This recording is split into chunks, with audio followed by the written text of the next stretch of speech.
అందరికీ నమస్కారం. Welcome to Omkar Nageshwar stock market investment tips YouTube channel. Sir ఏంటండి, గత 3 రోజులుగా రాలేదు నేను. మార్కెట్లన్నీ అబ్జర్వేషన్లోనే ఉన్నాను. నేను మార్కెట్స్ అన్నీ అబ్జర్వ్ చేస్తూనే ఉన్నాను. సో కాకపోతే వీడియో ఇవాళ రేపు అనుకుంటూ ఉండగానే నాకు టైం గడిచిపోయింది ఈ 3 రోజులు. సో స్మాల్ ప్రాఫిట్ బుకింగ్స్ వచ్చాయి.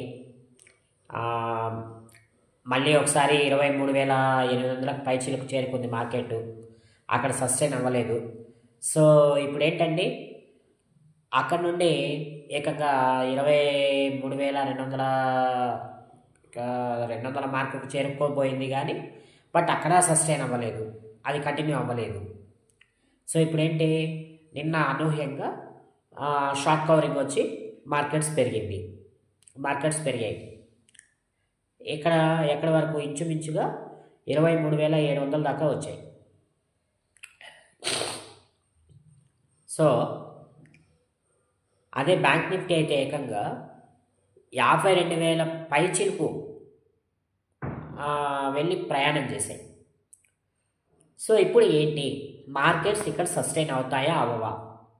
ఇది మనకు క్వశ్చన్ మార్క్ సార్. ఇది మనకు ఒక క్వశ్చన్ మార్క్ అన్నమాట. ఇప్పుడేంటి, మనకి మార్కెట్స్ సస్టైన్ అవ్వాలి అంటే మరొక్కసారి 23,900 లేదా 24,000 సార్, రౌండ్ ఫిగర్ కింద నేను చెప్తున్నాను. 24,000 మీదకి వెళితే అక్కడ మార్కెట్ సస్టైనబిలిటీ ఉన్నట్టు లెక్క. అట్లీస్ట్ 24,025 లేదా 24,050 ఈ లెవెల్స్లో కనుక ఒక 2-3 డేస్ సస్టైన్ అయితేనే ఇంకొక 1000 పాయింట్లు కిందకి చూడగలుగుతాం, పైకి చూడగలుగుతాం.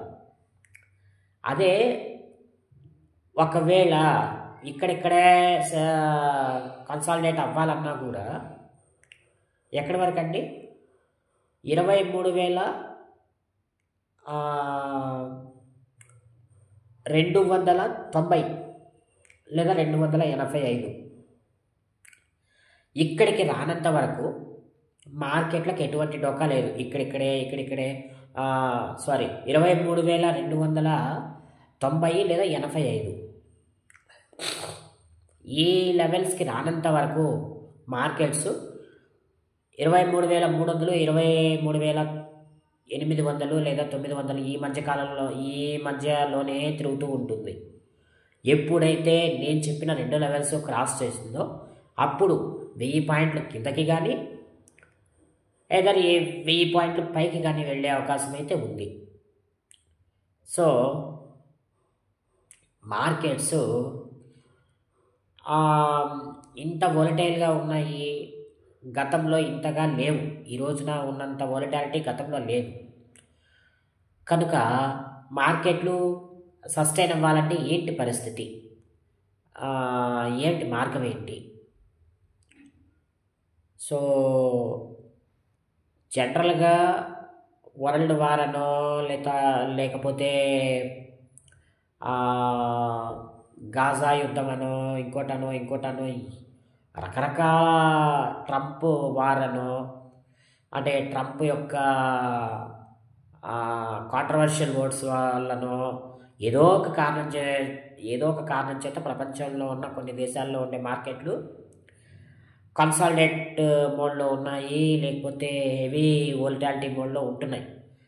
కాకపోతే మన ఇండియన్ మార్కెట్స్కి ఎటువంటి డోకా లేదు.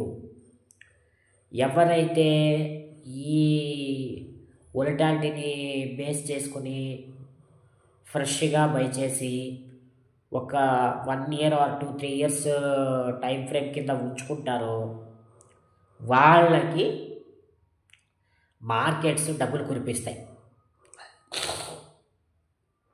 డబ్బులు మాయం చేసే మార్కెట్ కాదు, డబ్బులు కురిపించే మార్కెట్ ఇది. మీరు నమ్ముతారా, ఈ ఇయర్ ఎండింగ్ లోపల అంటే నెక్స్ట్ ఫైనాన్షియల్ ఇయర్ లోపు మార్కెట్ నిఫ్టీలో 30,000కి చేరుకుంటుంది. అదేవిధంగా బ్యాంక్ నిఫ్టీలో 60,000కి చేరుకుంటుంది. మీరు నమ్ముతారా? బ్యాంక్ నిఫ్టీలో 60,000కి చేరుకోవడానికి చాలా డిస్టెన్స్ ఏం లేదు, జస్ట్ ఒక 8,000 పాయింట్లు ఉంది అంతే. సో 8,000 పాయింట్లు చేరుకోవడానికి బ్యాంక్ నిఫ్టీకి పెద్ద విశేషం ఏమీ కాదు. స్పీడ్గా ఒక నెల రోజులు ప్రయాణం చేసిందంటే 8,000 పాయింట్లు చేరుకుంటుంది, ఇబ్బంది లేదు. సో నిఫ్టీలో ఏంటి, నిఫ్టీలో క్రూషియల్ పాయింట్స్ అన్నీ ఎక్కడ ఉన్నాయంటే నిఫ్టీలోనే ఉన్నాయి. ఈ సందర్భంగా మనం ఏం చేయాలి, 70% డౌన్ఫాల్ అయిన స్టాక్స్ ఏవైతే ఉన్నాయో, న్యూస్ వల్ల కింద పడిపోయిన స్టాక్స్ ఏవైతే ఉన్నాయో వాటిని మనము బై చేసి పెట్టుకోవాలి, మన స్టాక్స్ పోర్ట్ఫోలియోలో పెట్టుకోవాలి.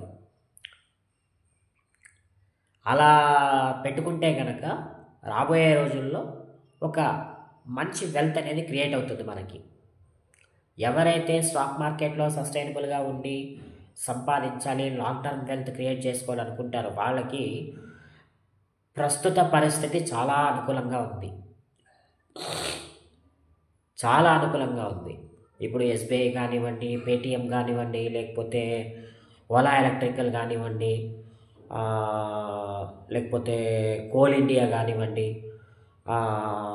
అదేవిధంగా ఎన్హెచ్పిసి కానివ్వండి. సో ఇవన్నీ కూడా కింద పడుతూ వస్తున్నవి.